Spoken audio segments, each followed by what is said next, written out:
over men, strict preferences. And I would like to remind you that this graph is actually a complete bipartite graph. And the solid lines, they're the matching. The dotted lines, they're blocking pairs. So a pair is a blocking pair if either the men and women in that pair, they're not matched because everyone prefer to be matched rather than unmatched, or they prefer the other guy in a pair rather than the other one in his original matching. So for example, M1 and W1, it's a blocking pair because they're not matched. M2 and W1, it's also a blocking pair because M2 prefers W1 to W2, and W1 is not matched. And there's a third one, M2 and W3, because they all prefer each other rather than their original partner. And we say that the matching is stable if there's no blocking pair in this matching. And it's a well-known result that there always exists a stable matching. So let's do something on this graph. We add a node S and T. We add directed edges from S to the men, from women to T, and men to women. Each edge is with capacity 1. So what we want to do is to define an unsaturated blocking path that corresponds to a blocking pair. What we want to do is to define say that this flow is stable if there's no blocking path. So in this case, the blocking pair M1, W1 corresponds to the path S, M1, W1T. Second one, M2, W1, corresponds to M2, W1T. For the last one, the length of the blocking path is only 1, M2 to W3. Okay. So what we want to do is to kind of use the stable flow problem because and regard the stable marriage problem as a special case of this problem. So let's try to, yes? How do you decide which edges out of S are dotted versus solid? This is just a flow assignment. Later on, we'll talk about how to find stable flow. This is just an example about blocking paths. Yeah. So consider that we're given a capacitated network and a flow. We say that, so for this network, the only difference is the vertices, they have preferences. They have preferences over incoming and outgoing edges. They rank them separately and strictly. But doesn't apply for S and T. S just give away whatever he can give, and T just receives whatever he can receive. In this flow graph, if we have an unsaturated blocking path between two nodes, V1 and VK, it's unsaturated, and V1 prefers to offer something to V2 rather than some other edges that he already give offer to you, in this case, or V1 is S. And for VK, he prefers to offer from VK minus 1 to someone who already received offer from W. So 3 conditions. First, unsaturated. Second, some condition on V1. Third, some condition on VK. Then we say that this path is blocking path if all 3 of these conditions holds. So let's see how it corresponds. For M1 and W1, blocking path S, M1, W1T corresponds to this case. Unsaturated, V1 equal to S, and VK equal to W. And similar thing for M2 to T. Because M2, he prefers M2 W1 to M2 W2, which is this case. V1 prefers V2 to U. Yes? The nodes have preferences over both incoming edges and outgoing? Correct, correct. One preference list for One strict preference list, yes. Okay, and we say that, this is a more generalized case than the bipartite matching. Works on any network flow. We say that this flow is stable if there's no unsaturated blocking path. Okay, so let's move on. So the main part of literature, 2 questions. Does stable flow exist? Second, are there efficient algorithms to find stable flows? For both questions, answers are yes. So Flaner he introduced the existence of stable flow. and then Matusky, they presented a variant of deferred acceptance algorithm that uses path augmentation, and it runs in polynomial time. Okay, so applications for stable flow, not only by bar graphs, we can consider supply chain networks like multiple layers. Also, network markets with bilateral contracts. We can regard it as an edge. The outgoing endpoint is as a seller, and the incoming endpoint as a buyer. And we define a flow that does not have blocking paths because we don't want, there exists a group with private and selfish agents. They can benefit more alongside of the entire market. We don't want that to happen. That's why we define stable flow. However, Kirchhoff's law, meaning inflow is the same as outflow, may not be applicable in many scenarios. And here I'll give two examples. First, in supply chain network, the goods and the quality of the good is hard to maintain and may be lost or damaged during transportation. And in the industrial market, the input components and the output product, they may not be identical. They may vary on some relation, and it depends on the manufacturing technology. So generally, we'll consider the outflow as a monotone relation to the inflow. And in our problem, we would like to approximate this. So we consider a piecewise linear case.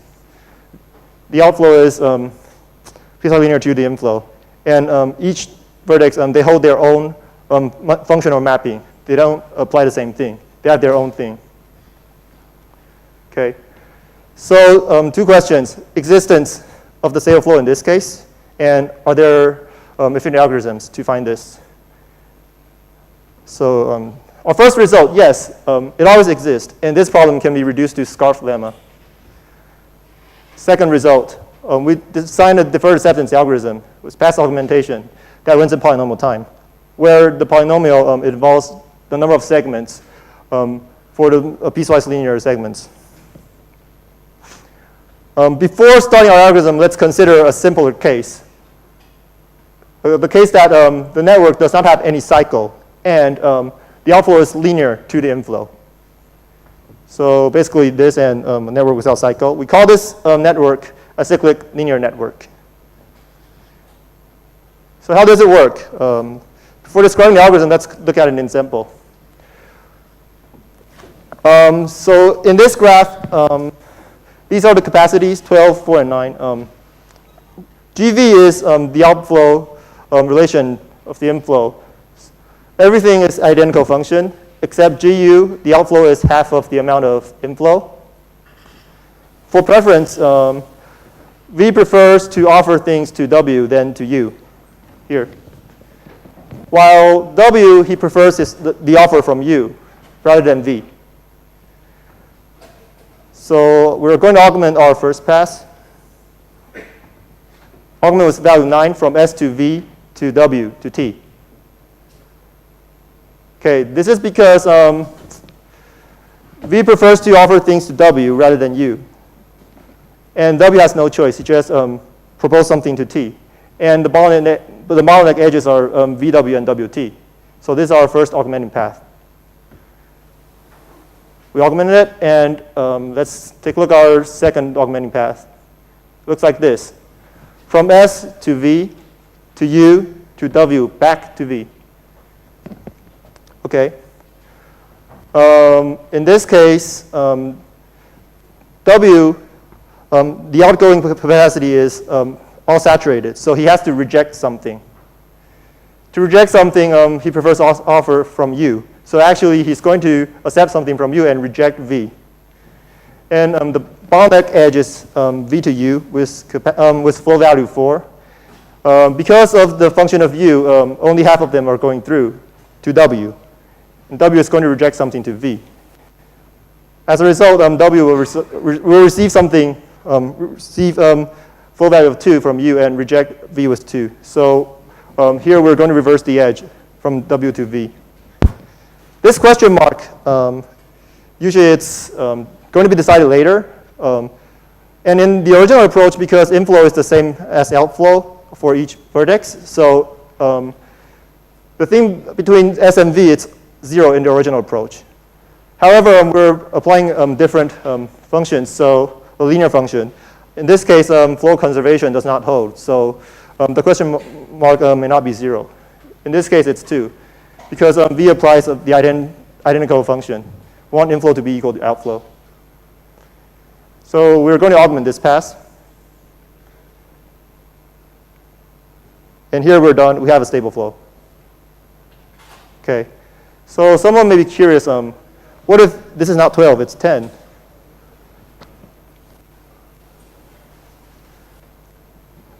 So in this case, originally, we were able to augment at most 3 because it's a remaining capacity. We augmented 9 first, and then at most 3. And we were able to augment 2. In this case, the bottleneck will be SV because you can only augment at most 1. And we're going to augment 1, 2, 1, 1 from S to V to U to W back to V. So this is the result. The bottleneck edges from a pass that reaches a cycle can be either in the pass part or the cycle part. Okay, so now we can describe our algorithm. It works this way, a variant of deferred acceptance algorithm. First, each edge, they proposes to their most preferred outgoing edge. If they're running out of edges to propose, then they're going to reject the one that they hold currently the least preferred. And in each iteration, we augment either an ST pass or a sigma cycle in the auxiliary graph, such that one edge is going to be saturated. At least one edge is going to be saturated. Noteworthy thing is that for each vertex, they only have one outgoing edge. So we can always find a path that reaches a cycle or an ST path. So the definition of a sigma cycle is just a path that reaches a cycle. So let's talk a bit more about the auxiliary graph. So here we considered the graph after the first augmentation in the previous example. Here's the auxiliary graph. If a vertex is still proposing, then the capacity is the remaining capacity to that edge, to that vertex. So here it's 3. And if a vertex is rejecting, then we just inverse the direction of the edges that he least prefers. So in this case, it's 9 and the other way. So why we consider a cyclic network? Because cyclic network does not work. So let's consider this case. So U and V, the outflow is twice the amount of the inflow. Okay, and U just prefers whatever contract that's related to V. So we're trying to augment this value, delta 0, delta 1, delta 2. We have this relation. Twice delta 0 plus delta 1 has to be equal to delta 1 because of GU. And similar thing for GV. We solve this relation, and we have, okay, delta 0 is minus 3 seconds of delta 1. And this thing is not augmentable because flow has to be positive. It doesn't work for a cyclic network. Does existence work? Yes, because we already showed a reduction to scarce lemma. So there's another way to find such stable flow. Okay. So now we come to 2 problems. Can we do better than linear network? And how to deal with cyclic networks? So we consider a more general case, the near mapping case, where the inflow and outflow, they may have some offset threshold on either the inflow axis or outflow axis. And here's a theorem. For each LM network, there exists a corresponding linear network. So we can reduce this problem to a linear network problem. I mean, a cyclic linear network problem. Okay, so we have this theorem. So LM network with cycle is solvable. And here's another reduction. For the piecewise linear case, this guy can be reduced to the linear mapping case. And the sketch of the reduction is for the preferences. So we consider the vertex V, ingoing U and W. For each vertex, we create an in vertex and an out vertex. So in this case, V in and V out. And for the incoming vertices, U and V, we connect their out vertex to the in vertex, and the out vertex for V to the in vertex of the other Y and Z. And we split this into 3 parts. that corresponds to these three segments, and set the capacity to be the same, preference to be the same. I mean, the same for the out to the in and the out to the in on the other side. For this part, the first segment, the preference is just 1 on both sides, and this part 2, and this part the third. Because we want to augment this part first, and this part, and this part. So we can make sure the order works. So this is the reduction from linear piecewise to linear case, linear mapping case. This is a series of the reductions. So we're able to enclose the entire problem to the linear piecewise case. So to wrap up the conclusion, first, we introduced a stable flow and its variants. Second, we presented a path augmenting algorithm for acyclic linear networks. Last but not least, we were able to apply a series of reduction to enclose the entire problem for the linear piecewise case. Okay, and that'll be the end of my talk. Thank you very much.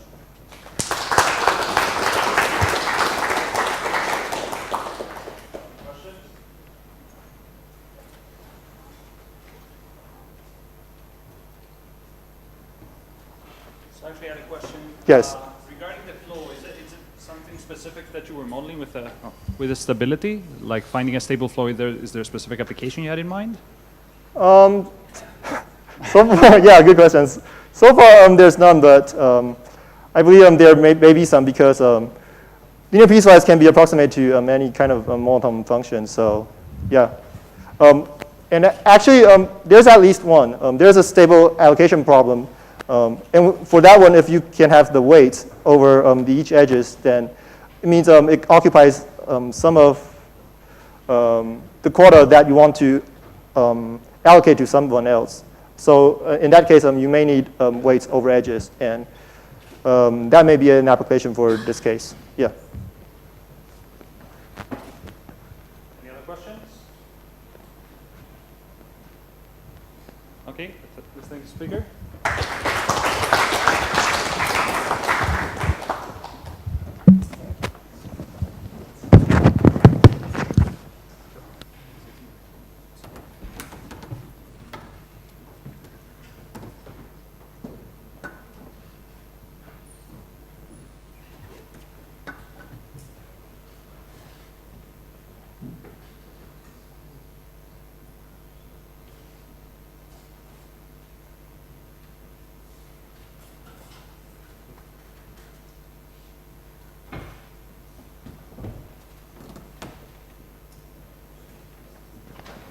So the next speaker is Tomasz Janus, and he's going to talk about strong equilibrium improvement dynamics in network creation games.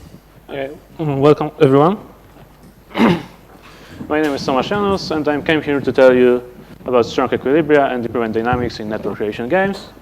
It's a joint work with Bart, who is here as well.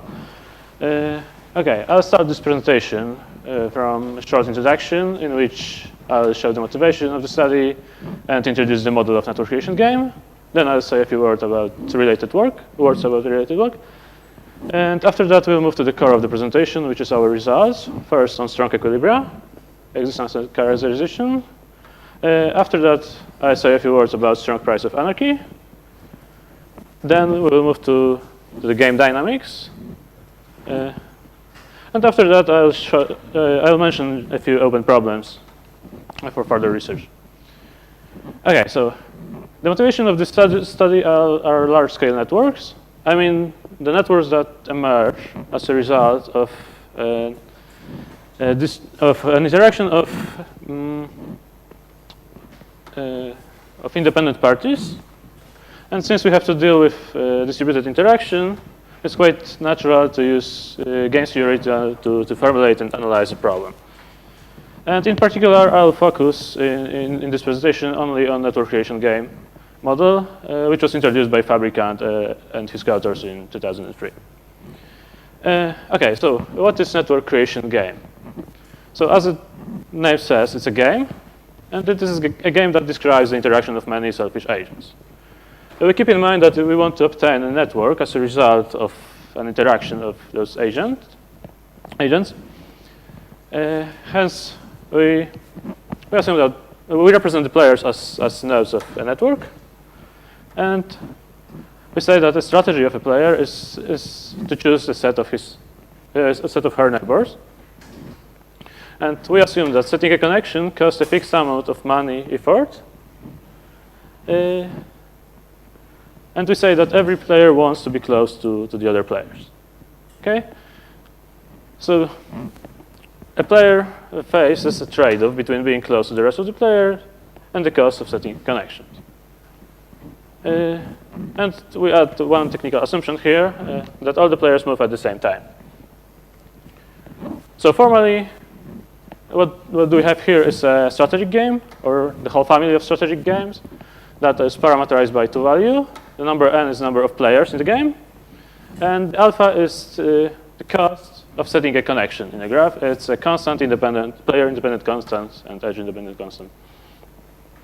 Okay, so as I said before, we represent the set of players as the set of nodes of a network. And the strategy of a player is to choose the set of his neighbors, which is a subset of other players. And having a strategy profile, we are ready to obtain an induced network, which is a graph in which nodes are the players, and an edge is in the graph if at least one of the players decided to pay for it. Okay? So if we have this induced network, we are ready to define the cost of the player. So the cost of the player I consists of two parts. First part is responsible for setting a connection. So it is simply the number of edges the player wants to buy times the parameter alpha. And the second part covers the distance to other players. It models the incentive.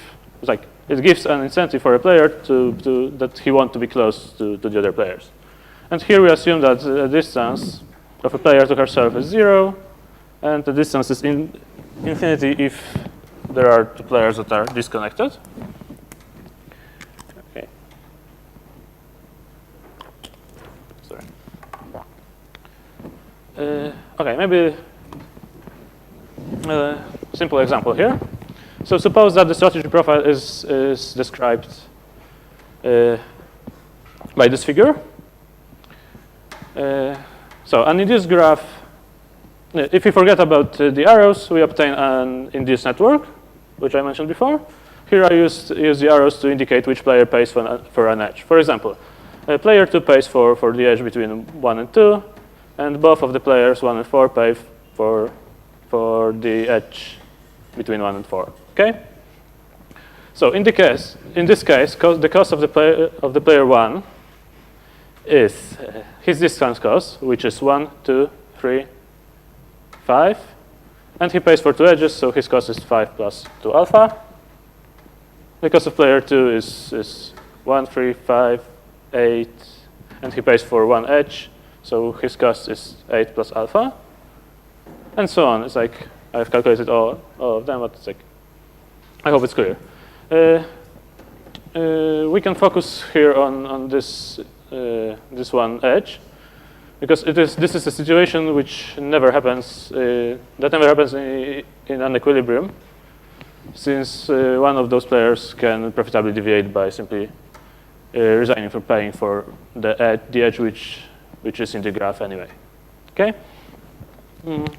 So I'll assume, while I'm talking about Nash equilibria or strong equilibria, I assume that such situation never happens, and I don't want to talk about it anymore. So okay, a few words about related work. So the model I presented is very simple and elegant, and it has already 14 years. So actually there are many publications about Nash equilibria and price of anarchy. But nevertheless, we have still many open problems in the area. For example, we don't know whether all the Nash equilibria form trees for the cost of setting connection greater than the number of players, or we don't know what is the exact bound on the price of anarchy. Actually, the price of anarchy is bounded by constant in many cases, but there's still a missing interval here. And yeah, there's a very recent publication in this area. Since, for example, a year ago, the constant here was like 65n, I think. Okay, but I don't want to focus about Nash equilibria in this presentation. So something about strong equilibria. About strong equilibria, I found just just one previous publication, and like the publication focuses on the existence issue, and we'll study this publication in more detail in the next few slides. So okay, so let's move to the core of the presentation. So first, I need to define what exactly is a strong equilibrium. So a strong equilibrium is a strategy profile in which no coalition can strictly improve the payoffs of its member by coordinating these strategies. Which means that no matter which coalition we choose, and no matter which strategy they choose, there's always a player in the coalition who didn't deviate beneficially. Okay? And what I want to say here is that a little remark that every strong equilibrium is a Nash equilibrium, since we can formulate a Nash equilibrium similarly. We just need to assume that the K is of size 1. So actually, there are more restrictions on the strategy profile to be a strong equilibrium than to be a Nash equilibrium. Okay. So let me move to the results about strong equilibrium. So first I'll comment on the results from Andelman and his co-authors. So they showed that if the cost of setting a connection is low enough, namely less than 1, then the only graph that appears in a strong equilibrium is a clique, and on the other side it's also true that if we have a strategy profile which forms a clique, it is a strong equilibrium. Okay. In the middle range of costs, there are only two graphs that appear as strong equilibria. So it is a path of length 3 or a cycle of length 4 in which each player pays for exactly one edge. And there are no more equilibria here in this case. And if the cost of setting a connection is high enough, here greater or equal to, they showed that there is one particular network. That's like there exists a strong equilibrium. Actually, it is a star in which center buys no edges. So it's like n-1 players buy just one edge to one player that buys no edges. Okay. So we complement this table. Our first result is the full characterization of strong equilibria in case of alpha less than 2, which in particular fulfill the case of alpha equal 1 here.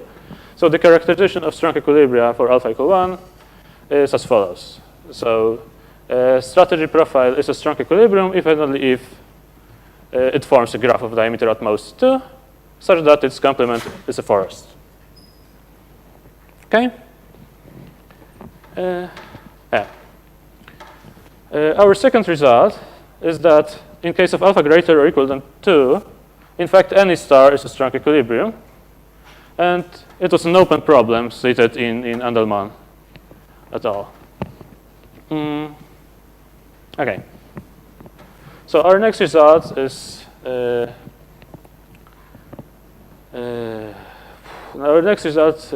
stated that there exists a strong equilibrium that forms a graph that is different than a star. Since this publication doesn't show any example of strong equilibria different than a star for alpha greater than 2. So we actually found this example. Actually, to find this example is quite easy, but the problem here is to prove that it really is a strong equilibrium, as you may imagine, because there's like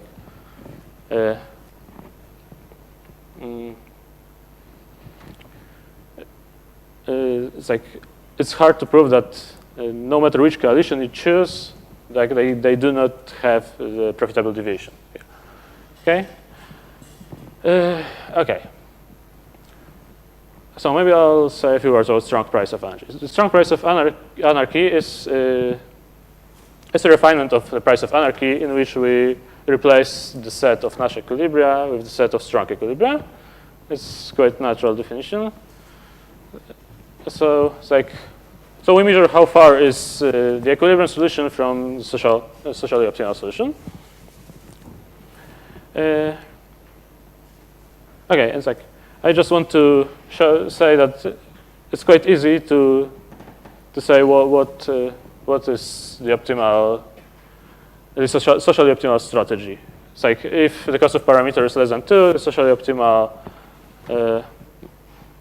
strategy forms a clique, and if the cost of parameter is greater than 2, it's a star graph. Okay. Okay. So what can we say about those strong price of anarchy? We have already found full characterization of strong equilibria in case of alpha less than 2. So in fact, we can show the exact price of anarchy for alpha less than 2. But I don't want to focus on this here, since it's like the list of numbers. The more interesting case is the case of alpha greater or equal to. And in this case, Andelman and his co-authors showed that the price of anarchy did not exceed 2.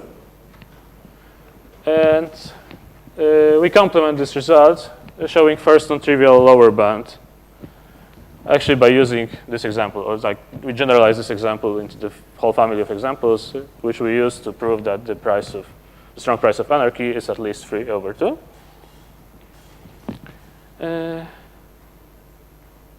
Okay. So maybe I'll turn our attention into game dynamics. So I showed a few interesting results, a few interesting theoretical results on strong equilibria. But the question is, what will happen if we simply let the players play the game? Will they attain those strong equilibria or not? It's like this is the issue we want to solve here. So actually, the protocol we want to use is as follows. We first let the player play the game, like the one-shot strategic game I described before. And then we allow a player or a group of players to deviate if they want. And we repeat this step as long as there is a player or a group of players that wants to deviate. And this leads us to the definition of coalitional improvement path, which is a sequence of strategies that is defined that each player that deviates is always better off after the strategic deviation. Okay? And we have like two basic classes of games. The first class is a game that has coalitional finite improvement property, which means that every coalitional improvement path is finite. And in other words, it means that if we simply let the players play according to this protocol, sooner or later they will achieve a strong equilibrium. Okay? And the second class of game is so-called coalitional weakly acyclic. And here we assume that for every starting strategy profile, there exists a finite coalitional improvement path. So actually, if the players are not stubborn and do not stick with some cycle, they can attain a strong equilibrium.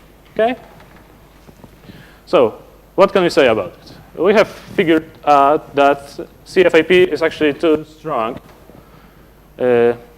property. So we don't have this property except this one very limited case, which is the number of free players and the cost of building edges greater than 1.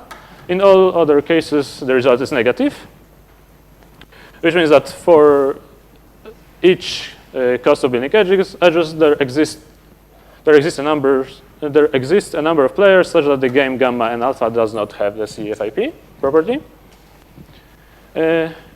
About coalitional weak acyclicity, we have first positive result for alpha less or equal 1. And in case of alpha less than n/2, we have additional result, but we need additional assumption that the starting strategy profile forms a tree. Okay? Okay. So I want to finish this presentation with an example, or to be more accurate, a counterexample. Here the case is alpha equals 2. So I claim that in this strategy profile there exists a coalitional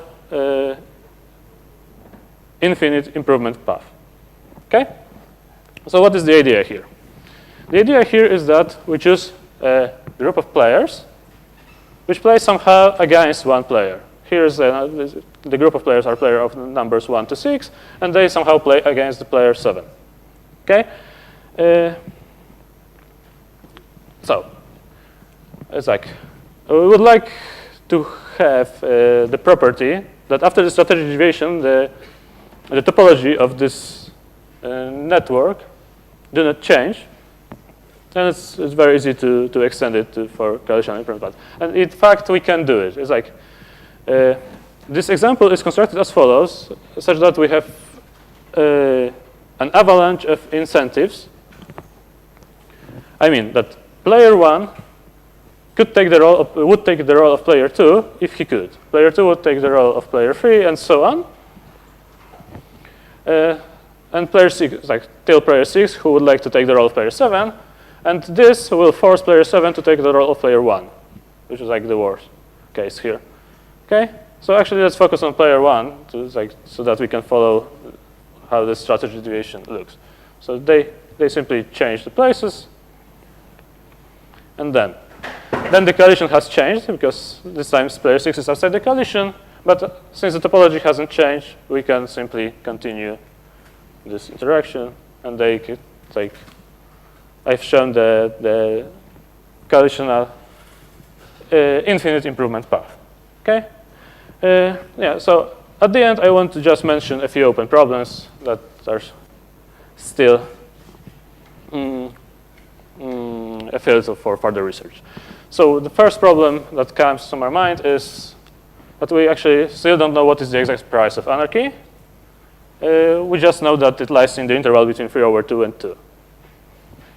We don't know whether there are any non-tree strong equilibria. We had shown just an example of non-star equilibrium, which is still a tree. Okay,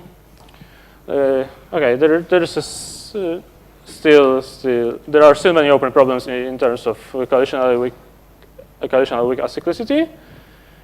And yeah, we can consider also the uncoalitional variance. I mean FIP and FIP and weak acyclicity as well. So okay, thank you for your attention. That's all.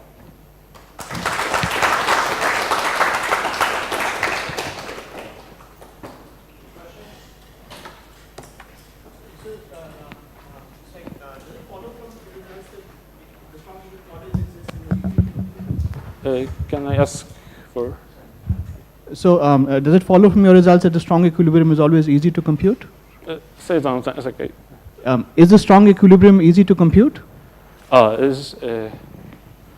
Actually, it's hard to compute because there are like, I mean,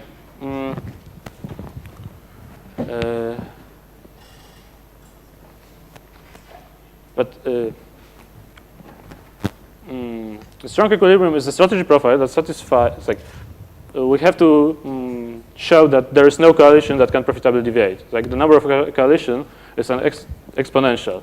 So it's like, it's quite hard to prove that the strategy profile is a strong equilibrium. And in fact, we managed just to prove it for star and for the example which I depicted here. Okay. Right, but you show all these nice characterizations, right? So, I mean, for example, a star is a strong equilibrium. So yeah, it's quite easy to show that a star forms a strong equilibrium in case of alpha greater than 2.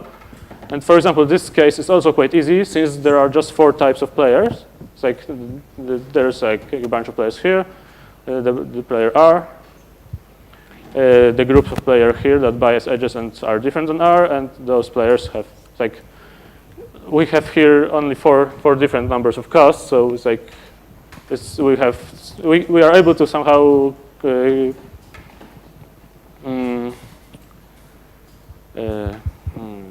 we are able to somehow manage, like, we are able to somehow describe how we are able to somehow show that any coalition is like cannot profitably deviate. Okay. Another question? Is this game a potential game for some value alpha? That's a nice question, but because the potential game is equivalent to FIP property. So actually, the result I know that it is not a potential game in case of alpha greater or equal to. And it's like for the case of alpha less than 2 is still an open problem. So this is the non-volitional version, right? Yeah.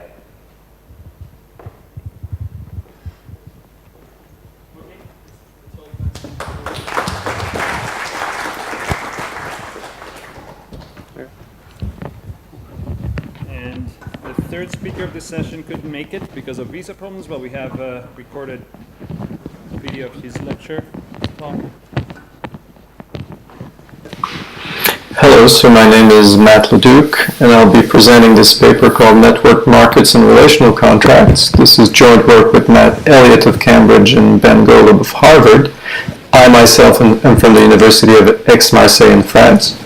I'm sorry I cannot be there physically with you today because I ran into visa problems, but I'll do my best to present this paper using this video. And if you have any comments or questions, I'll be happy to take them by email afterwards.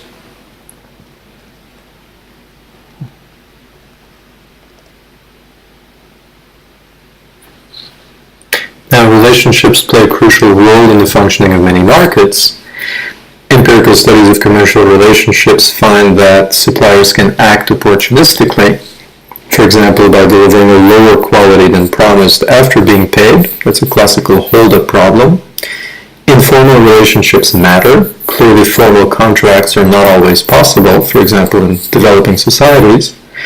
And the promise of future business sustains cooperation, but the need to offer each supplier a large enough share of future business effectively limits the number of relationships that can be sustained, and therefore the market becomes networked. To see these features emerge endogenously, we will consider a simple model. So we'll consider one principal who is a buyer, a continuum of agents who are suppliers, and an infinitely repeated interaction setting. So here on this plot you have the principal here, and you have a continuum of agents here that are the suppliers. Now the principal's problem is defined as follows. At each period, the principal must find an agent to engage in order to produce a good or a service. Now each agent will be available with some probability alpha. So this is represented here on the picture. Each agent is available with the same probability alpha independently across agents. Now this notion of availability corresponds to the idiosyncratic realization of whether the given agent is able to mobilize the resources in order to fulfill the buyer's needs in that specific period. Now, at each period, the principal can choose either a known agent that we call an insider. This is represented by the following relationships that I just showed on this figure, or a new agent called an outsider, which is represented here by the dotted line. Now we assume there are search costs, so that the principal can only meet one new agent, one new outsider per period. So the principal's problem is that given the limited availability of agents and the frictional search, well, this makes relationships valuable. In other words, the principal wants to maintain long-term relations with as many agents because this will maximize the probability that he, the principal, will be able to find one available agent to trade with. If we look at the problem from the other side of the market, from the agent's perspective, then let's suppose that in a given period the principal chooses the following agents. He selects that specific agent to trade with. Then this agent will receive a price for the good produced. This price is exogenously determined, and it will be paid to the agent by the principal, since the principal engages him. And we can assume that the value of the good produced is higher than that price. So V, the value of the good produced, is higher than P, and this can be seen as an outside option. So that creates the possibility of a hold-up problem in which the agent can basically run away with the good produced and leave the principal with nothing. In order to prevent this, the principal will have to make sure that an incentive compatibility condition is fulfilled. So in other words, the agent will cooperate if the following IC condition is fulfilled. On the left-hand side, you have basically the value of cooperating, and on the right-hand side, you have the value of defecting. That's obviously from the agent's perspective. So if we read this more carefully, cooperating means the agent gets the price P for the good produced, and that here is a discounted sum of the future value of trades with the principal, if the agent cooperates and maintains a relationship with that principal. If we look at the other side of the equation, that is the value V of the good produced. So if the agent runs away with the good and then is presumably fired by the principal, this is all that the principal will have. So in other words, the promise of future trade is needed for incentive compatibility. So the key trade-off in this model is that the principal prefers to have many insiders. So maintaining more insiders reduces the probability that no agent is available for a trade. On the other hand, the principal must commit to sufficiently frequent future trade with any agent, and this will place a limit on how many agents the principal can maintain as insiders so that the relations can be incentive compatible. Now, an incentive compatible relationship can still fail in practice because disagreements may still occur, and also production shocks can occur. And that's an interesting thing that we wish to incorporate to the model. And we ask the question, what is the dynamic impact of shocks on the network market? So now I'll present the full model. What I've presented so far was a simplified model just to give you a flavor of the forces that were at play. So we have infinitely many discrete time periods. In each period, each agent is either available to trade or not with probability alpha. The principal chooses at most one agent to trade with. Then, and this is new, the selected agent suffers a production shock with probability Q. In the case that the shock hits, then the agent cannot produce for the principal. So there are two possibilities. If no shock hits, then there can be either a successful trade or a failed trade. In the case of a successful trade, the principal will buy the good of value V and pay a price P to the agent, as we've seen so far. If the trade fails because the agent cheats or defects, then the agent will keep the good of value V and the principal will get nothing. And now if the shock hits, if the production shock hits, then the trade fails necessarily and both the principal and the agent get zero. Now note that the realization of the shock is only observable to the agent. Okay, the principal does not observe the realization of the shock. So the principal cannot tell if the agent cheats or if he was simply hit by a production shock. So we have an asymmetric information setting, just like in a standard principal-agent problem. Now, an optimal implicit contract must maximize the principal's profits and prevent a hold-up problem. So here we have the incentive compatibility condition in general form. So on the left-hand side here, we have an agent's value of cooperating, whereas on the right-hand side here, we have an agent's value of defecting. So if we look at this more closely, the value of cooperating is the current price that the agent receives for a successful trade, plus the discounted sum of future payments, basically discounted by this probability of trading in any future period, conditional on cooperation.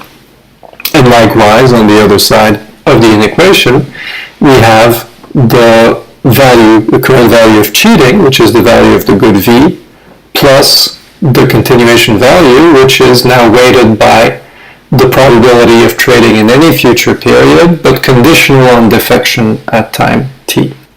Now, this probability of being chosen, conditional on cooperation or defection, captures the principal's selection and punishment strategy. Now, obviously, in an optimal contract, the optimal probability of being chosen for a trade may depend intricately on the history of play. Now, this has been studied in another paper, a recent paper by Andrews and Barron, and in this paper, the complex history of the relationship determines basically where the agent is in a pecking order in terms of being selected. So that is quite complicated to solve. Practical and formal contracts must be based on implicit common understanding, so we'll restrict our attention to simple or realistic contracts that obey a certain set of key properties, which we will call axioms. So the first axiom is that insiders have priority over outsiders. In other words, a principal can never select an outsider if an insider is available. Axiom 2 is that is equal treatment of insiders. So after any history, the treatment of all current insiders is the same. Specifically, each insider is selected to trade with equal probability. The third axiom is unambiguous punishment of failed trade. So in other words, a failed trade leads an agent to be fired, the relationship to be dissolved. So we want to avoid the principal mixing when punishing a failed trade, because a mixed strategy is hard to interpret in reality and may not be credible without a public randomization device. Now finally, we will look for contracts in which there is no complex conditioning on history or no mixing when hiring a new agent, in other words, when hiring an outsider for similar reasons. That leads us to the definition of a K-insider contract, which we will later show is optimal within the space of contracts defined by the axioms. So what is a K-insider contract? Well, if we call I the set of insider agents, a K-insider contract is a contract in which each available insider is selected for trade with equal probability, in which if no insider is available and the outsider is available, then the outsider is selected if and only if the number of insiders is smaller than K. So this will place a cap on the number of insiders that can be maintained.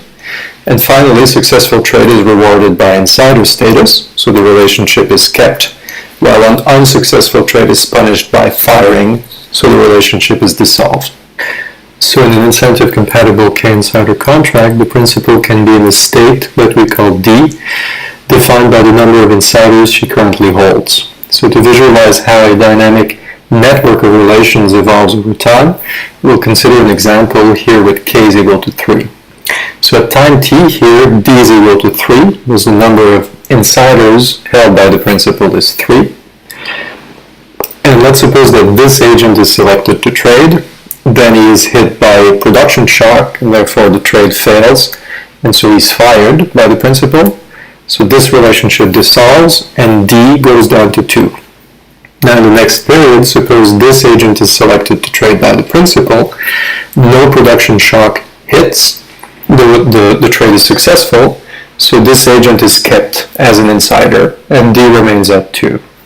Now in the following period, let's suppose this agent is selected, hit by a production shock, trade fails, agent fired, D goes down to 1. Now let's say in the next period, the remaining agent, insider agent here, is not available, so the principal has to go out to hire an outsider who happens to be available, trades with this outsider, the trade is successful, and therefore the outsider is hired, and D goes back up to 2. Now this process defines a Markov chain where the number of insider relationships can go up by 1, down by 1, or stay the same at any time, and the transition probabilities can be easily expressed. Now these are the entries of a Markov transition matrix, which allows us to derive an expression for the principal's expected profit in any state, as well as properties, namely that this profit is increasing in the number of insiders kept.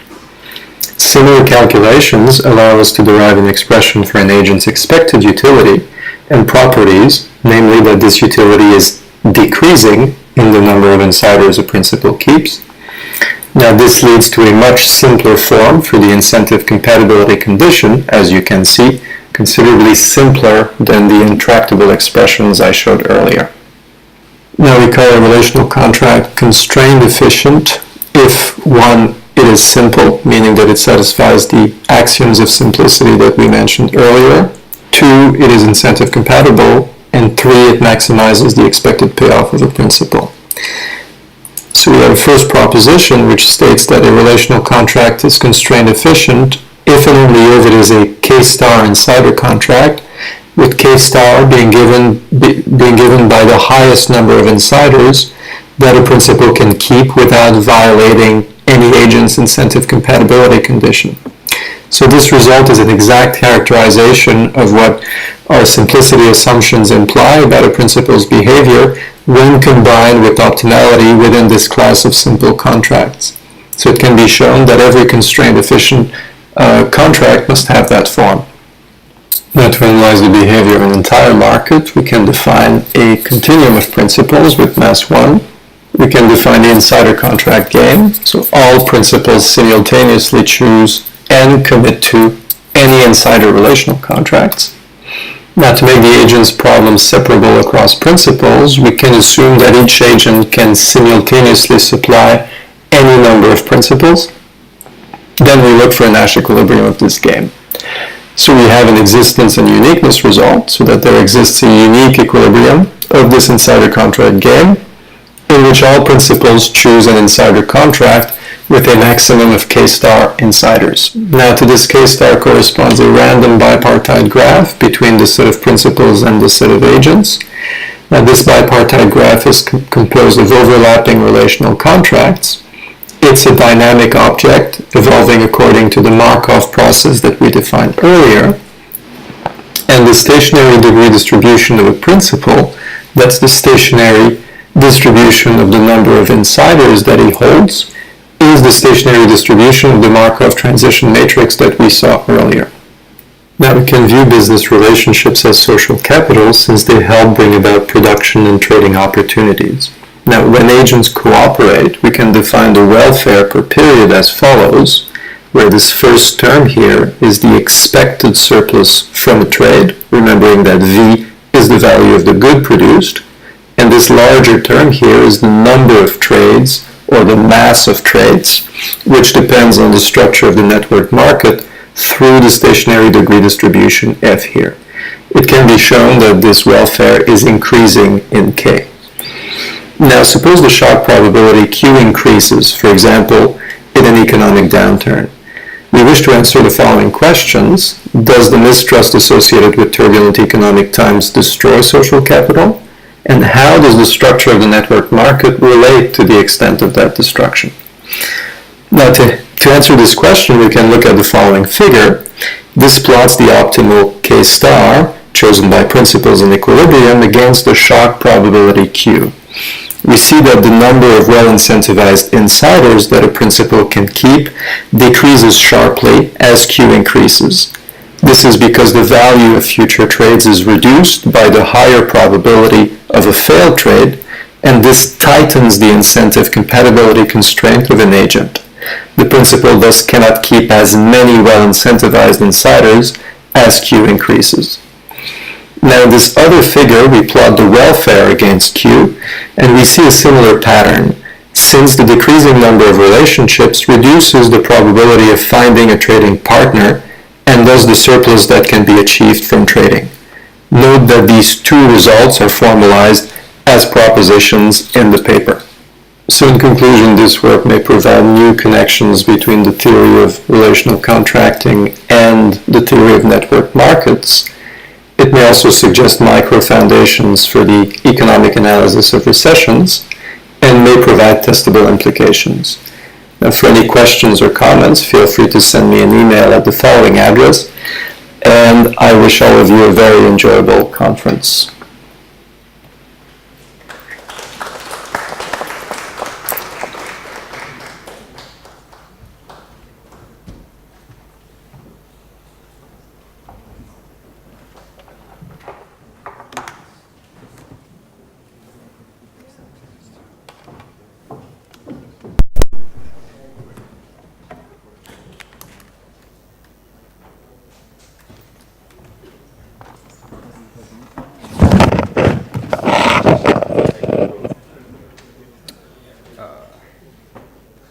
Oh, where's the mic? Do you have the mic? Oh.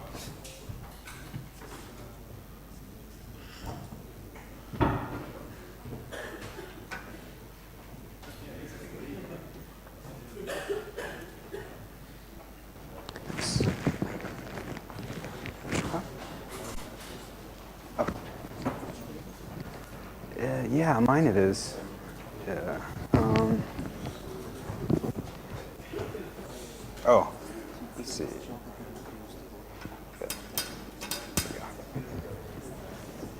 So the last speaker of this session is Nolan Skochdopole, who's going to talk to us about designing an optimal frequency reward program in the paced competition.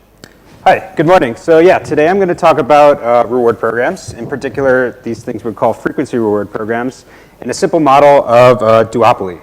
And this is joint work with Arpit Goel, who just recently graduated from Stanford. So reward programs are a huge industry. You guys probably all got a ton of reward points for your travel here today. A study in 2013 said estimated that over $50 billion in perceived rewards was given away in that year in the US alone. And the average family belonged to about 19 loyalty memberships. These reward programs come in a lot of flavors. So a lot of retailers or credit cards offer a standard cash back on all your purchases. There are more complicated structures, so airlines often have these complicated tier status structures that come with different rewards as you move up in tiers. And then your standard maybe coffee shop or sandwich shop will offer this thing called a frequency reward program. Basically, visit us 10 times, get your 11th one free, or get some reward after your next visit. And that's the thing we're going to focus on today. So despite this ubiquity of reward programs, there's not actually that much scientific literature on it. Much of the previous work focuses on kind of empirical studies or kind of looks at the problem from a psychological lens. So the goal today is to kind of build basic models, in particular this duopoly model, built on kind of mostly rational consumer behavior that exhibits the same kind of customer choice dynamics that is often observed in practice, but also allows us to answer interesting questions about the design of reward programs. So if we have some reward program parameters, how do we kind of choose the best parameters to get maximize revenue? Or if we have some kind of notion about how a population behaves, what conditions on these population parameters are necessary for a reward program to be successful?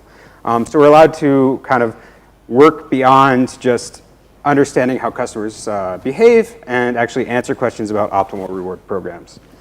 So getting into some previous work, so some of the observations, some of the major observations in customer dynamics towards reward programs in the past have been basically there's this thing called goal gradient hypothesis. So as a customer gets closer to a reward, she kind of accelerates her purchases until she redeems that reward. And going with that, there's these kind of tipping point dynamics that are observed. So oftentimes customers will kind of accumulate rewards unintentionally until they reach a certain point, and then at that point they have enough rewards, they're like, might as well adopt it, and then they start intentionally doing stuff. Another kind of interesting explanation for why reward programs might be successful is this kind of weird psychological thing that happens is some people kind of just see reward points as kind of a goal in itself. So they kind of just look to collect those without any kind of concern about the economic incentive. So let's jump right into the model. So today we're going to talk about competitive duopoly. So two firms, A and B, kind of compete to sell one particular good. One firm will be running a frequency reward program. So we're going to say after K visits to that merchant, a customer will receive a reward of R. And the second firm will do traditional pricing, but with a discount. And we're going to fix prices. So prior to the entire period, each merchant will commit to a price beforehand. And we're going to say the price given by the reward merchant is 1, and the price given by the non-reward merchant is 1 minus B for some positive V. And then we're going to say customers make a purchase from one of these merchants daily. They have linear utility, and they have a shared fixed discount factor. And additionally, we're going to endow customers with two other parameters. The first is this thing we call excess loyalty. It's a probability bias of a customer to visit the reward merchants. So this may happen because at certain days, maybe a customer is kind of price insensitive. Maybe she's getting that purchase reimbursed, so she doesn't care what the price is, and she goes for the reward merchant to get the reward points. Maybe that merchant has a monopoly on another good, so she has to go visit that one. But you will see that this kind of excess loyalty is what we call it, is kind of necessary to the success of a reward program. Additionally, we'll have a look-ahead parameter, T. So how far ahead into the future customers look while making current purchase decisions. So we'll use throughout the talk a very simple distribution for this look ahead. So we'll say customers are either strategic or myopic. If they're strategic, they have some fixed long look ahead and they're kind of perceiving the reward as they're making a decision. If they're myopic, we're going to say they have look ahead 0 and they're making all decisions just on this present. And then for now, we'll say excess loyalty. We won't fix a distribution. It is just some distribution with support on 0, 1. And then later, we will fix a uniform distribution for this.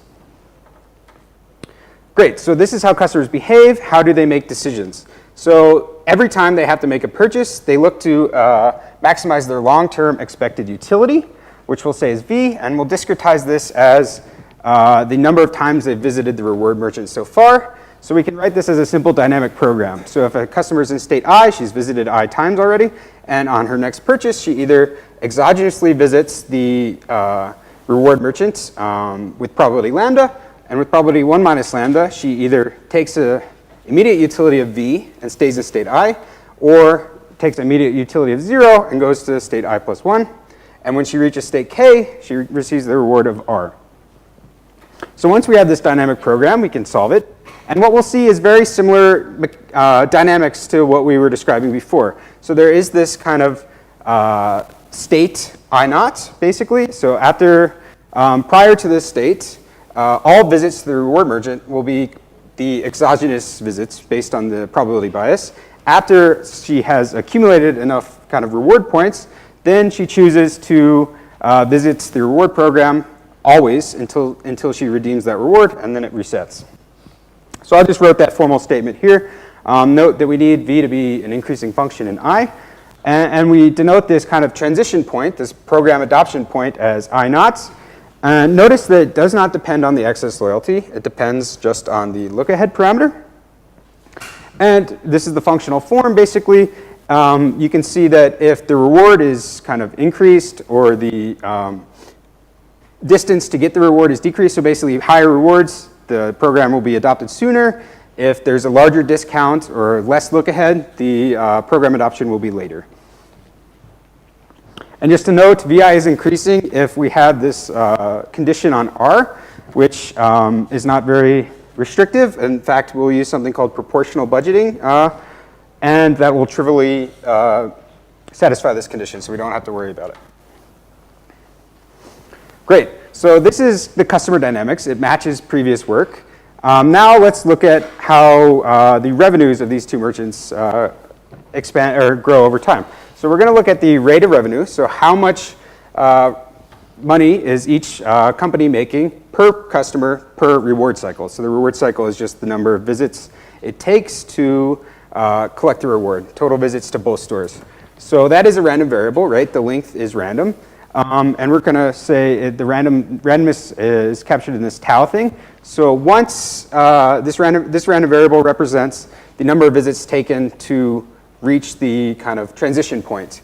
After that, we know the exact dynamics. She visits A until she redeems the reward. This is just a simple geometric random variable with mean I naught over lambda.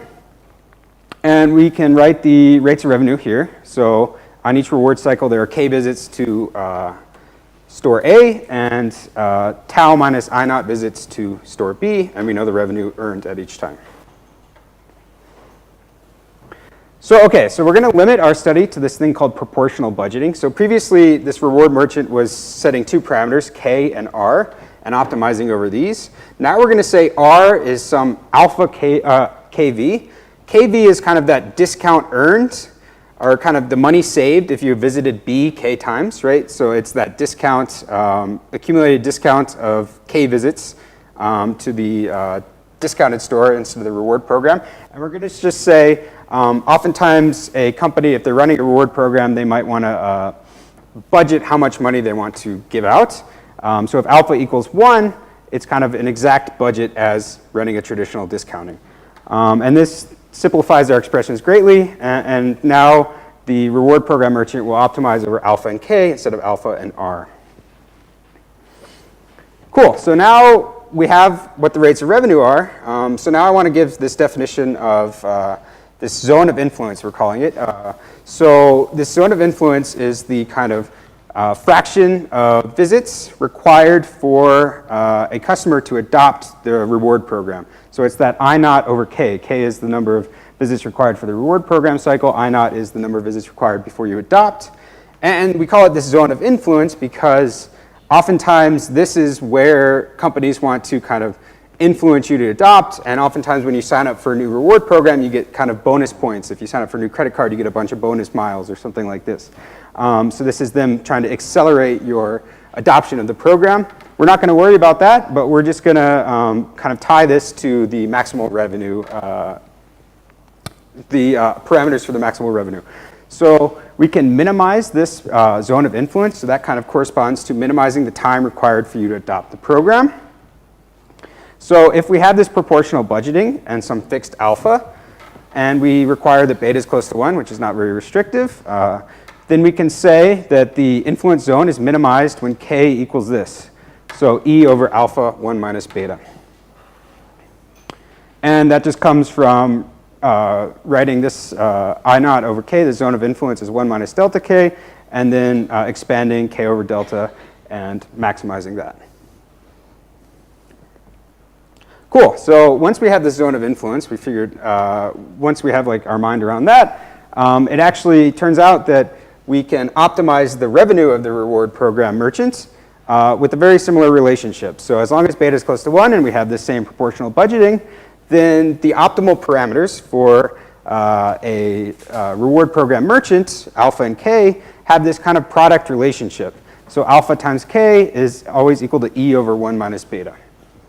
So these are going to be what you want to set your reward program parameters to be to get the maximum revenue.